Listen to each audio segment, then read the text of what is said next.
សួស្តីបងប្អូនទាំងអស់គ្នាស្វាគមន៍មកកាន់វីដេអូថ្មីរបស់ខ្ញុំហើយនៅក្នុងថ្ងៃនេះគឺខ្ញុំនឹងនិយាយអំពីការធ្វើគីរកិច្ចគ្នានៅក្នុងកងយុទ្ធពលខេមរៈភូមិន្ទជាទូទៅនៅពេលដែលយោធិន2បានជួបគ្នា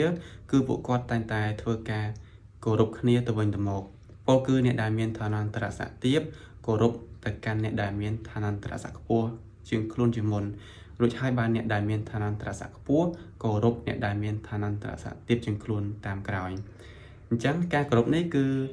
មានច្រើនរបៀបទៅតាមកាលៈទេសៈជាក់ស្ដែងសម្រាប់កាលៈទេសៈទី1អញ្ចឹងនៅពេលដែលយោធិនក៏ស្លៀកពាក់ឯកសណ្ឋានហើយមានមួក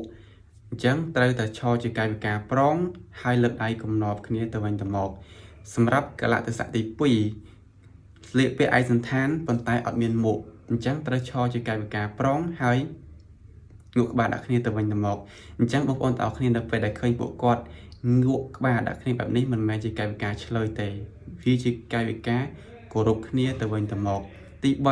3សម្រាប់កលៈទេសៈដែលយោធិនមានអាវុធកាន់នៅក្នុងដៃអញ្ចឹងនៅពេលដែលយោធិនមានអាវុធនៅក្នុងដៃក៏ទៅធ្វើកាយវិការគីរវកិច្ចគ្នាដោយការវន្ទាអាវុធជាចុងក្រោយខ្ញុំសូមអរគុណបងប្អូនទាំងអស់គ្នាហើយបើសិនជាខ្ញុំនិយាយទៅមានកំហុស